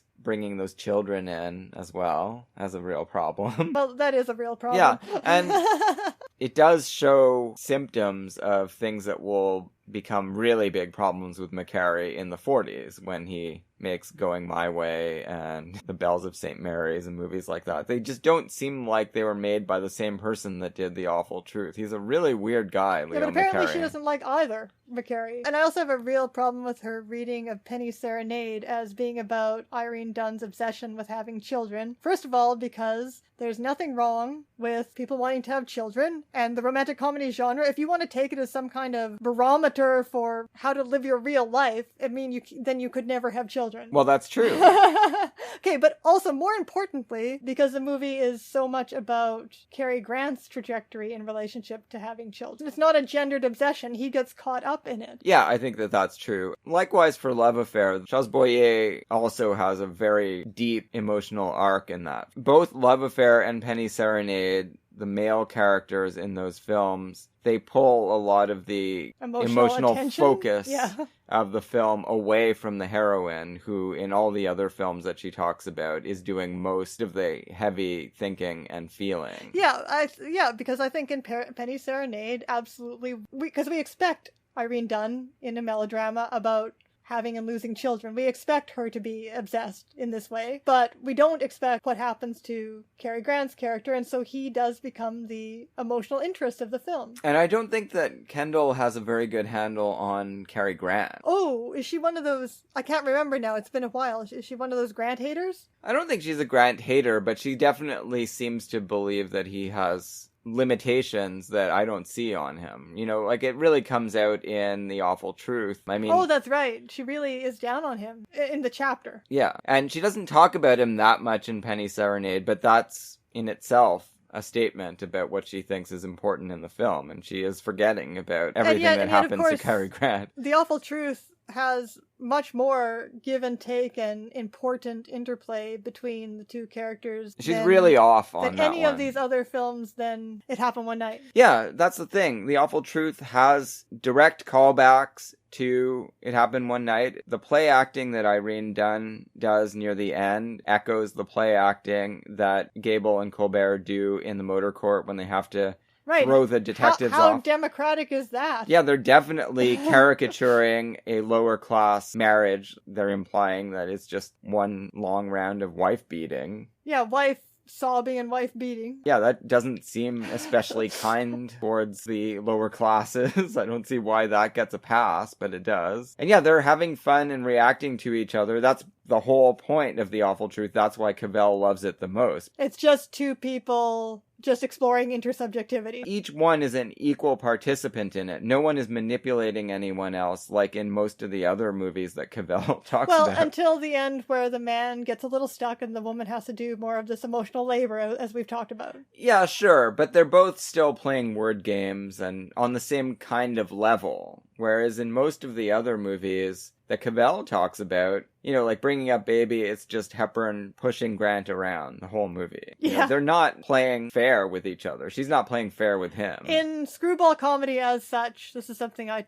talk about in my Wilder essay, the woman tends, at least in the classic ones, really has the upper hand, which is a good segue to The Lady Eve. Yeah. And to a lesser extent, the Palm Beach Story, in which the woman's upper hand goes insane because sexiness is added to her arsenal. I see her point in both of these, though, right? Again, they don't belong with the other movies she's been talking about. There is absolutely no romance between the characters in those Sturges films. There are Sturges movies that have romance in them, and she alludes to Sturges wrote Remember the Night, and she seems to love that movie, but she doesn't talk about it because it was directed by Mitchell Lyson. But yeah, in these ones, I mean, The Lady Eve, that is the Stanwyck character having a psychodrama with herself and making Henry Fonda have pratfalls. I mean, that's what that movie is. That's why it's great. But Henry Fonda is not in a romantic relationship with her. He is somewhere off on his own tripping over props while she experiences growth. He is in his own little world there. And the Palm Beach Story, I do take her point about how annoying Joel McCrea is in that film, even though... Wait a minute, what did she say about him? That he is just a humorless brute chasing her around the country. I mean, that's basically what he is. Well, she's pretty fucking annoying in that movie, too. What is this, I'm gonna just take off on my own and forget you? Even though we're still, I mean, the whole point of the movie is that they're still sexually attracted to each other, but I'm just going to forget you because you can't provide me with the life I desire? Yeah, well, it's basically a return to her Midnight character, except that she's married and she doesn't want to be married anymore. Except that she does want to be married, so she's still in love with him. You don't really see any reason for it other than that he looks like Joel McCrea. And Joel McCrea... That's enough of a reason. Yeah, but he can be really fun, but he's scripted to be not fun in that movie. Here's the thing. That's why the rich characters, rather than representing this terrible resentment that apparently Sturges had towards the rich, along with an attraction, that's her thesis in the chapter, they're so much fun. Well, Mary Astor is fun, and... Rudy Valley is so much fun. Yeah, but he's an idiot. Still, he's a fun idiot. Sure, but he's an idiot too. Yeah, but I don't know, I find Mary Astor appealing, and I find Rudy Valley appealing in this movie. Okay, well. From the moment Claudette Colbert steps on his face and breaks his glasses? Yes. Foot fetish. These two Sturges movies are all about foot fetishes. See, now, if I was gonna choose a Sturges film as a romantic comedy, I would pick Sullivan's Travels. Even though it's only a small part of the film, the relationship between Veronica Lake and Joel McCrea in that movie is amazing. Yeah, that's true. And they have a lot of fun together. And then she kind of talks about these two movies as the final romantic comedies ever made. So why? Because it's important to her that it only exists in the 30s, and then we go to the terrible gendered terrain of the 1940s, which is all film noir, I guess, and heavy melodrama. Back to Weeper territory. With the shadow of the war. Of course, I actually think the woman's picture gets even greater in the 1940s. There are a lot of incredible ones, yeah. But then why is The Miracle of Morgan's Creek not a romantic comedy? Just because it doesn't have stars in it? I guess there's no Democrat... Well, I mean, the whole thing, they're both Democratic heroines. It is a very audacious take on the romantic comedy because you get really invested, or I do. I find I cry when emotional things transpire. I mean, you have to just watch this movie a lot of times, Miracle of Morgan's Creek, and just go deep into it, and all the emotion is there. It is. They actually have a wonderful, wonderful intersubjective relationship. They really do start to see each other's point of view, and she sees his spots. Which, like, Barbara Stanwyck was never going to see Henry Fonda's spots. No, never. So yeah, you're right. The two should be Sullivan's Travels and Miracle of Morgan's Creek. But then that wouldn't have the nice coda to it that she wants. So she writes Finis to the Hollywood romantic comedy of the 30s with those two kind of unapropos films. That's the Kendall book in a real nutshell. Obviously, read it for yourself if you're interested in romantic comedy, especially of the studio era. And we'll bring her back to bear upon the Capra-Stanwyck films. For sure. Which we're going to talk about in September. She has great things to say about those movies, and those movies would have been very little seen in 1990, so she has to be praised for helping to bring them back into the public consciousness, I think. Most of them were not released on VHS until after this book. So let's wrap up by talking about a couple of important romantic comedy directors that don't get mentioned except in passing in this book. Lubitsch. Ernst Lubitsch. And Wilder. Both of them have a very important thing in common. They are not American. They are immigrants. Now, Capra is an immigrant as well, but in childhood. Yeah, he came to America when he was 5, I think. So I guess he gets in on that. Well, I mean, she doesn't strictly say. I'm not even sure she's consciously aware of what she's doing. She doesn't strictly say that the directors... No, she never says have that. To be but Americans and not... And, and the setting has to be American or anything like that. But that's what it amounts to. Lubitsch, even when he makes his depression film, Shop Around the Corner, he doesn't set it in America. No, he doesn't, although it could be America, frankly. That's not... Well, with much cuter names and talk of borscht. Yeah, Jimmy Stewart and Margaret Sullivan, so they feel American anyway, come on. Well, yeah, obviously. But Ninotchka does not feel American. No, it doesn't. So we just did a viewing of that. That brings together Wilder and Lubitsch, and we could talk about why, other than the un-Americanness, why Lubitsch's romantic comedies of the 30s don't fit Kendall's vision of depression comedy. And it's not like she doesn't acknowledge Lubitsch. She mentions him because he was the actual production chief of Paramount for 1 year, a crucial year in 1936, I think. And she says that he was encouraging his directors to make films in the Capra vein at that time. So he was taking note of this trend and he really never, I mean, I'm not exhaustively familiar with his 30s filmography, but he really never makes a movie in, except if you want to include the Shop Around the Corner, a Capra mode. Do you think? No, probably not. Shop Around the Corner is the closest he gets, I think. Let's talk about Ninotchka. So the romantic couple in this movie are a communist and an aristocrat. So that is real class conflict. Well, particularly since I have trouble nailing down all the historical specifics of this movie. I don't know enough, but her discussion with the Countess would lead you to believe that she had been part of the peasant class, Ninotchka. Yeah, a serf. She was whipped. Yeah, that's a pretty extreme cross-class relationship. Yes. That's not the kind of thing that can be resolved through camaraderie and a few songs on a bus. But she's definitely not a democratic heroine. She's a communist heroine. It's complicated, right? Because when we see her back in Russia, she's certainly not enforcing any totalitarian rules herself. It's true. She has democratic camaraderie with all the people around her in Moscow. That's what the society was supposed to be aiming for. Yes. They themselves are not interested in enforcing Stalinism. No. Although she does very aggressively tout the party line when she first arrives in Paris, Yeah. with her little comment about the purges. There are going to be fewer but better Russians. Which we've already quoted because it's pretty great in its sweeping one-line dismissal of deaths of, I don't know what, hundreds of people? Thousands, yeah. definitely.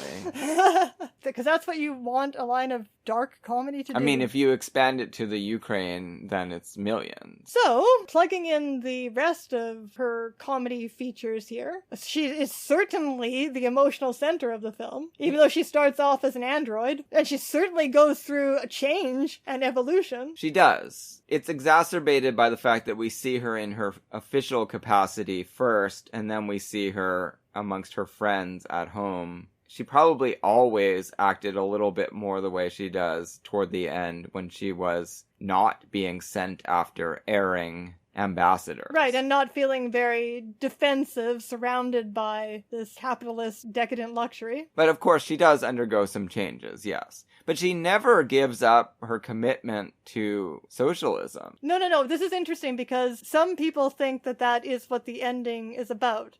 But No. no, absolutely not. She has expanded her worldview, but she hasn't changed it. It's just gotten richer. More tolerant than Stalin's secret police. Okay, what the movie's really about is the ethical versus the aesthetic life. Communism represents the ethical life, at least the ordinary people who are holding this ideal, as opposed to whatever the fuck the state is doing, right? So this communist experiment represents the ethical life, and then it's not really versus capitalism at all. No. It's versus the aristocrats who are still living it up in Paris, and they represent the life of pleasure, the aesthetic life, right? Yeah. And she has to, as part of her becoming a more complete human being, expand her worldview to acknowledge the merits of the life of pleasure, even though what is so difficult for her in that beautiful, beautiful drunk scene that she has after her brutal class war confrontation with this countess, who's also her romantic rival, right? Ina Claire. So that this beautiful drunk scene that she has with Melvyn Douglas, and you can see this struggle of her trying to reconcile these equal goods that are irreconcilable, trying to forge a synthesis. And the plot solves it for her, not by making her choose, but by making it impossible for her to go home. It's sort of like the way that, but in a much more emotionally resonant way. It's the same situation that befell the character played by Horst Buchholz in 1, 2, 3. He's still a socialist at the end of that movie, but he can't go to the Soviet Union because he is a suspected American spy. In her case... Exactly how does that work at the ending there? She is sent out to discipline the 3 errant ambassadors again, and Melvyn Douglas is there and says, no, I'm going to corrupt every single ambassador that is sent out. I'm going to travel around the world, making their lives impossible and ruining their deals. Oh, yeah, it's not like she's agreeing to stay with him right now. I don't know if she could defect even if she wanted to. But he is saying that I'm going to, repeatedly make sure that we meet again. Yeah, exactly. And I'm going to screw up all of the Soviet Union's deals and prevent them from getting wheat. In the name of love. Yeah, so she basically is asked to make a patriotic choice, a socialist choice, to stay with him at this restaurant at the end instead of going back. This is the detail I didn't understand. They can just defect if they want to? They well, would be welcomed in Europe? Yes, of course. I see. They are recognizing the Soviet government at this point, but they still are eager to poach anyone that wants to leave there. That's what I kind of figured. So yes, she doesn't make the choice in the end because we see how loyal she remains to her project that has many good features. She's actually in charge of, planning, feeding everybody. Yeah, and that's her job. Bela Lugosi is the one that makes the mistake. He forces her to go. She says, don't send me again.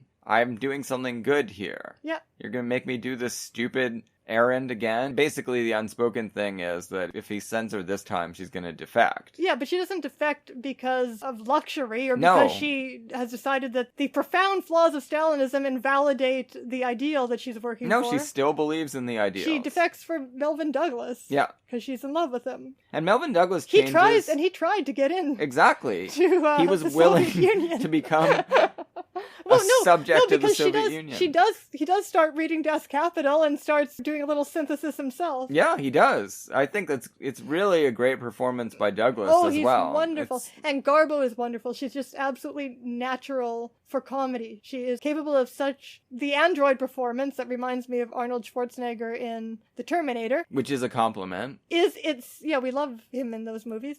Is itself a comic masterpiece. Yes. The way they interact and the length she's willing to go to create this unflatteringly butch character. Yeah. Because Garbo loved being butch in life and in film. But then the way that she shows this lyrical vulnerability that she is so good at, but does it in this comic mode. I mean, I don't know. Like, Lubitsch and Garbo really created something here. Yeah, and they should have had a chapter, but it doesn't fit with Kendall's thesis, so they are not present in this book. The Depression cannot be represented by communist heroines. Yeah, she's ruled that out. She really is arguing for the New Deal interpretation of solving the Great Depression. Arguments that can be resolved through a little give and take and a lot of indulgence of the fact that there are going to continue to be filthy rich people in the state. And you know what is so great about Ninotchka is that it presents, as I was saying, and in a way that's very painful to her as the emotional center of the film, it presents irreconcilable conflict. And then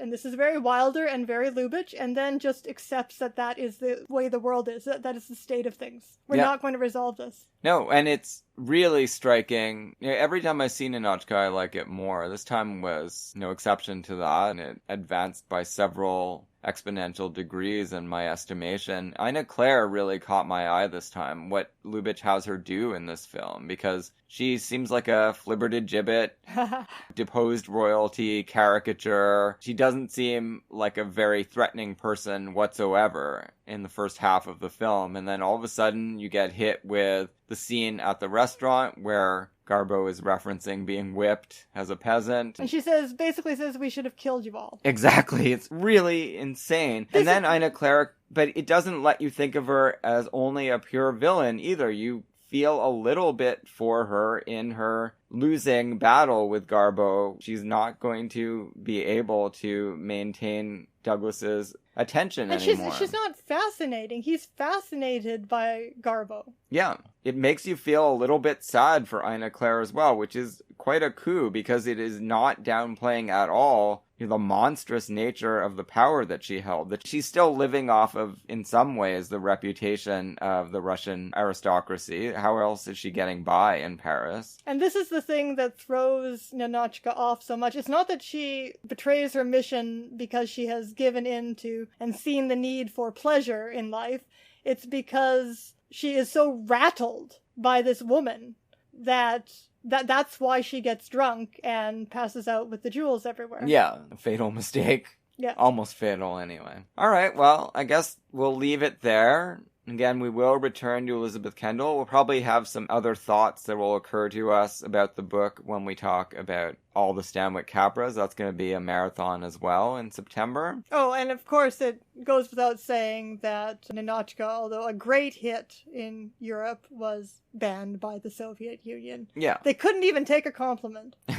Well, Italy banned Top Hat. Some countries are just a little sensitive. Next week, Hollywood Studios Year by Year. We're going to be talking about the Fox Film Corporation, 1933. This is the second to last year of existence for the Fox Film Corporation, so come and get it. We're going to be talking about State Fair, directed by Henry King. Marvelous. And The Devil's in Love, directed by my favorite, William Dieterle. Haven't seen it. See you soon.